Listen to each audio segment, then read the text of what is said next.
가지 고백할 게 있는데요. 저는 엄청난 몸치입니다.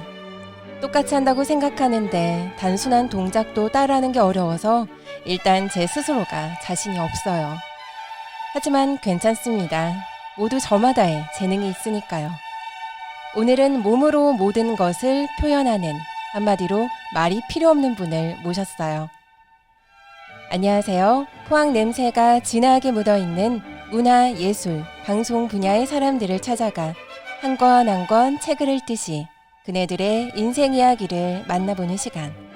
포항사람 이야기의 진행자 조지인입니다. 오늘 이 시간에는 우리 지역 포항에서 한국 무용가로 활발하게 활동하고 계시는 김동은님의 인생책을 만나보도록 하겠습니다. 나는 무용이 마냥 좋았다. 너무너무 하고 싶었다. 무용을 한다고 하면 다리몽댕이를 부러뜨린다고 하던 시절, 나 또한 아버지의 반대를 무릅쓰고 무용을 배우러 다녔는데 아버지 몰래 나를 도와주시느라 어머니가 많이 고생하셨다. 원래 음악을 좋아하셨던 어머니는 외할머니 완강한 반대로 꿈을 이루지 못한 채 나를 낳으셨고, 첫딸인 내가 무용을 한다고 하니 감사하게도 지원군이 되어주셨다. 아버지, 저 무용에서 짝꿍 만나면 알아서 결혼할 테니까 시집 보낸다고 생각하고 허락해주세요. 그렇게 1978년 26의 나이에 가족을 떠나 당시 문화예술의 불모지나 다름없었던 포항에 와서 처음으로 무용 학원을 열었다. 연고도 없는 낯선 땅의 사람들은 말투도 강했고 정을 붙일 데도 없었다. 젊은 나이에 객지에 온 것이 많이 조심스러웠지만 가르치는 데에는 자신이 있었다. 이듬해부터는 학원 수강생들을 가르쳐서 발표회를 하기 시작했고 포항의 외부 순회 공연을 유치하기 위해 많은 노력을 기울였었다.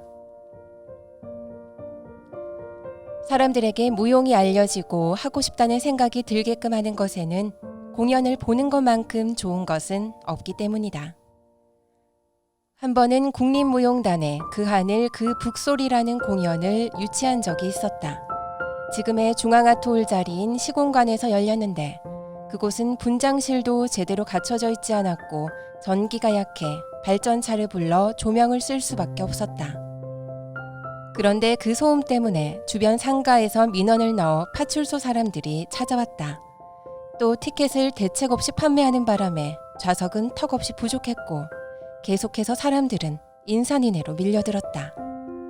할 수 없이 출입문을 잠궈버렸더니 그 유리문을 깨고 환불을 해달라 한바탕 난리가 났다. 결국 뒤돌아설 공간도 없을 만큼 많은 사람들 속에서 마침내 공연이 시작됐다.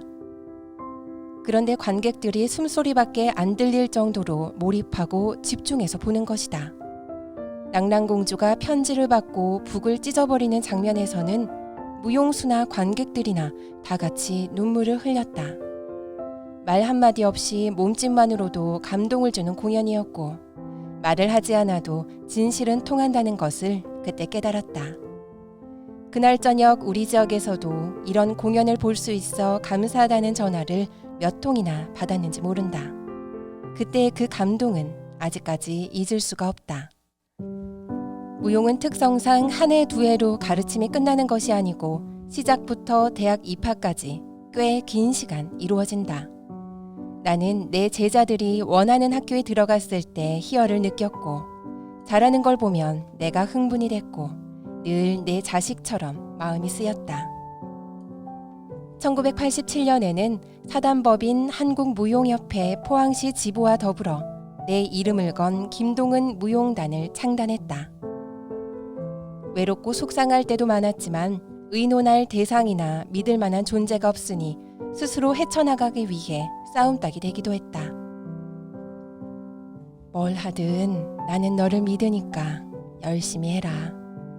꼭 해야 되겠다 하면 나는 너를 믿는다. 너는 내 딸이니까. 지역에서 학원을 꾸준히 하는 것도 너무 힘겨웠지만 내가 좋았기 때문에 그만두지 않고 30년 넘게 이어올 수 있었다. 그리고 어머니의 이 말 한마디 또한 내가 저쪽으로 가려 하다가도 다시 돌아오게 만들었고 이쪽으로 가려 하다가도 제자리로 오게 해주었다. 나를 이렇게 믿고 계신데 내가 이런 행동을 하면 안 되지 하는 생각에 믿음이란 게 얼마나 중요한지 알게 되었다. 엄한 가정 환경 속에서 자라기도 했지만 어머니가 나를 철저하게 교육시키지 않았다면 객지에서 견디지 못했을 것이다. 그렇게 해서 가르친 내 첫 제자들의 나이가 벌써 50대 후반이다. 어떤 때는 3대를 가르치기도 했다. 손녀를 가르쳐 대학을 보냈고 평생 학습원 수업을 가면 그 엄마가 오고 노인복지회관에 가면 할머니가 와 계신다. 춤 자체가 우주고 자연이야. 너가 서 있는 곳이 무대고 움직이는 것에 정신만 넣으면 예술이다. 춤이 소중한 것이 아니야. 테크닉 위주로 끌고 가려고 하다 보면 부자연스러워질 수밖에 없어. 근데 자연은 어때? 언제 봐도 편안하지? 남이 봐도 편안하게, 내가 춰도 편안하게. 그게 바로 춤이야. 춤은 곧 자연이라는 스승님의 말씀을 가슴에 품고 추는 우리 춤은 깊이가 있다. 부드러움은 이루 말할 수가 없다. 평생을 해도 다르고 어제 해도 다르니 너무 재미있다. 힘에 부친 적도 많았지만 행복한 날들도 많았다. 그 고비고비마다 열정이 있었고 억척스러운 부분도 있었다. 나이 들어 뒤돌아보니 내가 좋아하는 것을 평생 했다는 것이 참 좋다. 배움에는 끝이 없기에 나는 늘 공부하는 마음으로 산다. 지금까지도 활동을 할 수 있다는 것에 참 감사하다. 오늘 포항사람 이야기의 주인공인 한국무용가 김동은님의 인생책 듣고 오셨습니다. 그 책의 주인공께서 지금 스튜디오에 나와 계신데요. 김동은님 안녕하세요. 반갑습니다. 네, 안녕하세요. 김동은입니다. 네, 김동은님과의 인터뷰를 바탕으로 원고를 쓰면서 이제까지 살아오신 인생을 단 몇 페이지에 담기에는 턱없이 부족하다는 생각이 들었어요. 공감하시나요? 네, 조금 아쉽네요. 더 적으면 좋은데, 네. 그렇죠? 내용 중에서 그 하늘 그 북소리라는 공연 에피소드가 지금은 편하게 얘기하실 수 있지만 그 당시에는 많이 당황스러우셨죠?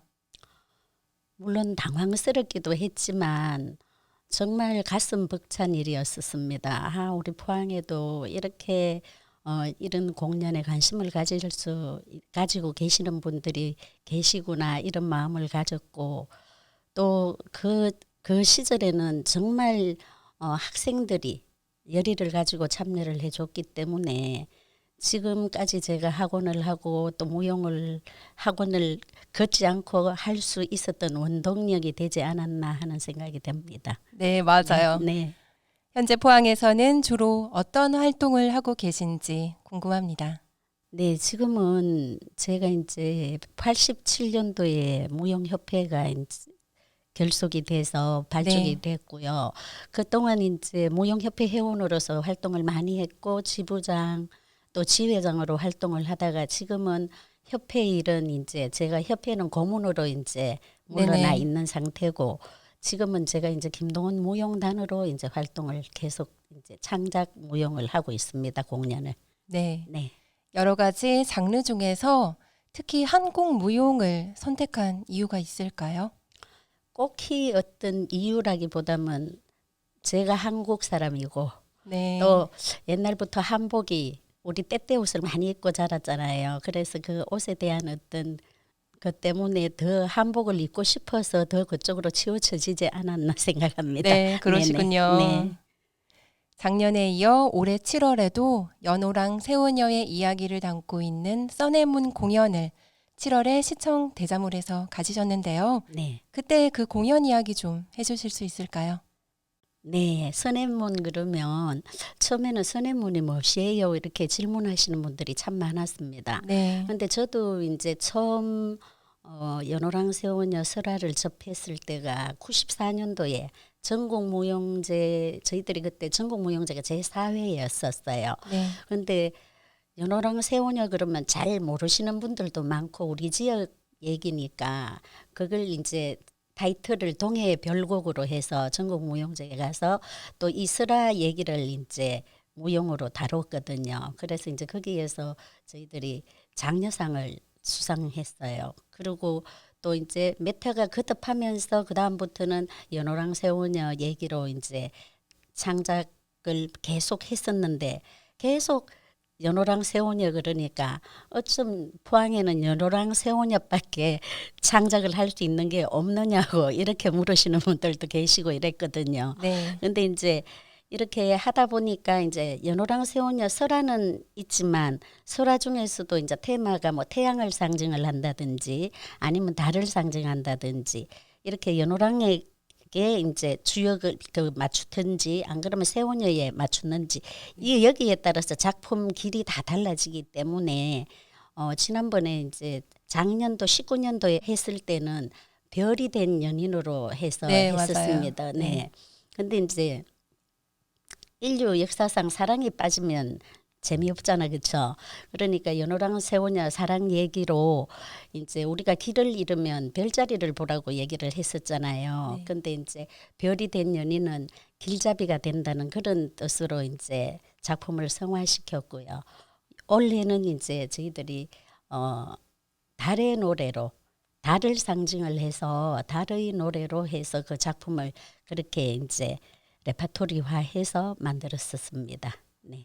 그런 의미가 있는 거를 다시 들어보니까 또 새롭게 다가오는 것 같아요. 네. 올해 계획하고 있는 공연 그리고 앞으로 만들고 싶은 공연이 있다면요? 네, 원래 이제 저희들이 이제 하반기 공연은 원래 이제 저희들이 창작 공연을 먼저 상반기로 하게 돼가 있었는데 코로나 때문에 네. 예, 작품을 만들 수가 없는 상황이었었고 그래서 이제 레파토리 공연을 먼저 하게 됐었거든요. 근데 가을에 12월에 저희들이 창작으로 하는 것은 이제 가베라는 작품으로 근데 가베도 이제 달을 얘기하고 이제 추석을 상징하는 예, 추석날 우리가 이제 모두 이루어지는 축제 분위기에 그래서 이 축제 분위기에 춤을 만들기도 해야 되겠지만 저희들은 이렇게 무용의 이 대화 말이 언어가 없으니까 아무리 이제 육체적으로 전달이 된다 할지라도 나는 한번 무용을 봐도 무슨 뜻인지 모르겠더라 하시는 분들이 참 많잖아요. 네.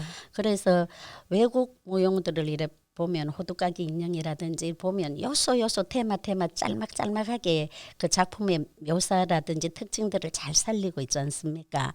그래서 이제 일반인들도 물론 중요하지만 우리 어린 색삭들 어린 아이들이 봐서 공감을 할 수 있고 그네들이 앞으로 또 지켜나가야 될 것이 우리 춤이기 때문에 또 이제 전체적인 요번에 또 우리 문화재단에서 해서 강치의 꿈이라든지 이런 작품을 볼 때 아동들을 대상으로 해서 작품을 할 수 있는 게 참 시급하구나 하는 걸 절실히 느꼈습니다.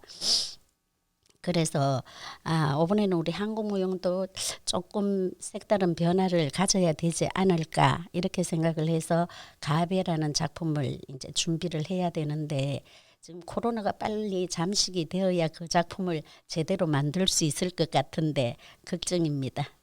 네, 한번 기대해 보도록 하겠습니다. 네, 열심히 하겠습니다. 네. 네. 무용가로서 우리 지역 포항에 바라는 점이 있을까요? 바라는 점 제가 해야 될 일이 더 많고 바라는 네. 거는 열심히 하면 되는 건데 네. 그래도 이제 조금 이렇게 손뼉도 마주쳐야 소리가 난다 하지 않습니까? 근데 나름 저뿐만 아니고 우리 지역에서 활동하시는 분들은 정말 지역에서 활동하시는 분들은 굉장히 애로사항이 힘든 많죠. 점이 참 많지 않습니까? 네. 그러니까 정말 이렇게 나름 열심히 했는데 이렇게 더 열심히 물론 해야겠지만 네. 요즘 또 이래 문화재단이 또 우리 문화 충족을 굉장히 많이 시켜주고 계시잖아요. 그래서 외부에서 오는 무용과 우리 지방에 있는 무용이 이렇게 비교당할 때에 좀 비애감 같은 것도 조금 느껴지고 물론 더 열심히 해야 되겠다는 그런 마음은 더 생기는데 일단 지역에서 열심히 노력하시는 뭐 우리 단체가 아니더라도 지역에서 활동하시는 분들한테 조금 애정을 가지고 격려 삼아 오셔서 많이 동참해 주시면 그게 제 바람이겠죠. 네. 네, 좀 더 귀 기울여 주시면 감사하겠습니다. 이번에는 이런 질문도 한번 드려볼게요. 평소 김동은님께서 존경하는 사람이 있으신지 궁금합니다. 네, 살아오면서 존경할 선생님도 많이 만났고 또 지인들 중에서도 그렇고 또 여러 분야의 선생님들도 참 많이 계시지만 그래도 제가 이렇게 가장 오늘이 있기까지 저를 해주신 분은 제 어머님이시고 저는 어머니 그러면 너무 이제 눈물이 좀 날라 그러는데 뭐 성장하면서도 그렇고 또 그 뒷바라지 해주시고 힘들게 같은 여자로서 지금 이제 뒤돌아 보니까 그렇게 엄하게 저는 정말 어머니한테 굉장히 엄한 교육을 다른 분들도 그렇게 교육을 받으셨겠지만 특히 이제 아버지가 반대하시는데 네가 모용을 하니까 엄마 욕은 안 먹여야 되지 않겠느냐부터 이제 특히 예술한다 그러면 빈 깡통이라고 옛날에는 딴따라라는 소리를 참 많이 했잖아요. 모용한다 그러면. 그러니까 그네들이 그렇게 얘기를 해도 나는 그렇지 않은 사람이라는 것을 꼭 염두에 두고 살아가야 된다고 그래 너를 믿는다고 늘 얘기를 해 주셨고 지금도 이제 가끔 어머니한테 제가 이렇게 전화를 드리면 어머니 정말 저 바르게 키워주셔서 너무 감사하다고 요즘 부모님들이 자녀들 교육시키는 거에 비하면 저는 처음 자랄 때 저희 어머니가 계모인 줄 알았어요. 네. 정말 너무 저를 힘들게 하셨고 이래서 나는 딸도 하는데 우리 엄마는 내가 계모인가 나를 주워왔는가 보다고 외할머니한테 가서 우리 엄마 치는 많이 진지하게 한번 물어보고. 치는 많이 줘라고 네. 물어도 보러 가고 했는데 지금 이렇게 생각해 보니까 모든 것이 어머니의 덕택으로 오늘이 있지 않나 이래 생각합니다. 네. 부끄럽지만 아직 옆에 계신 것만도 참 네. 감사한 것 같아요. 네, 아주 건강하시거든요. 와, 네. 좋네요. 네. 올해의 목표 그리고 인생의 목표가 있다면 글쎄 이제 저도 그냥 앞만 보고 부지런히 열심히 달려가면 되는 줄 알았는데 네, 정말 이 세월이라는 게 정말 도둑 맞았는 것처럼 빨리 지나 마음은 아직까지 그 옛날 마음이 그대로인데 네, 지금 뒤돌아보니까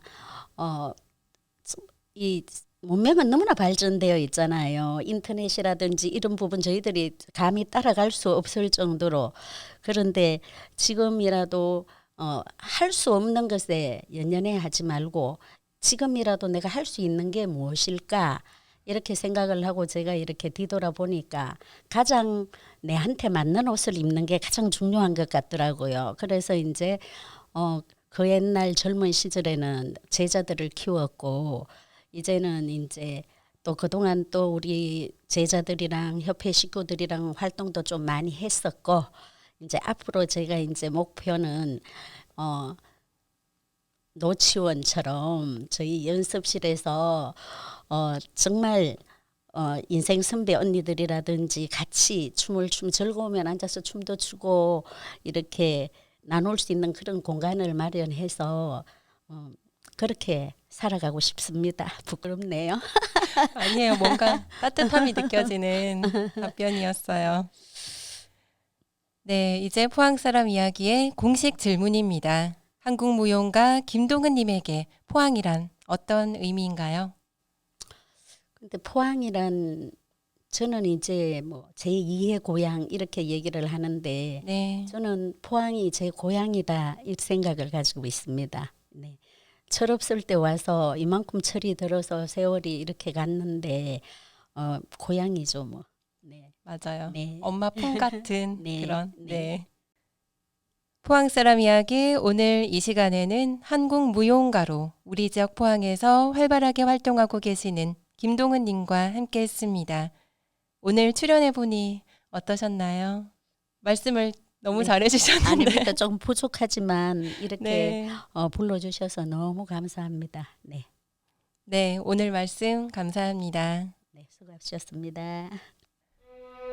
포항 사람 이야기는 포항 냄새가 진하게 묻어있는 문화, 예술, 방송 분야의 사람들을 찾아가 한 권 한 권 책을 읽듯이 그네들의 인생 이야기를 만나보는 시간입니다. 오늘로써 포항 사람 이야기 12편으로 마무리하게 됐습니다. 그동안 포항에 계시는 12분의 문화 예술가 분들을 만나면서 참 의미 있고 소중한 시간이었는데요. 저는 다음 기회에 더 나은 모습으로 다시 찾아뵙도록 하겠습니다. 지금까지 진행의 조지은이었습니다.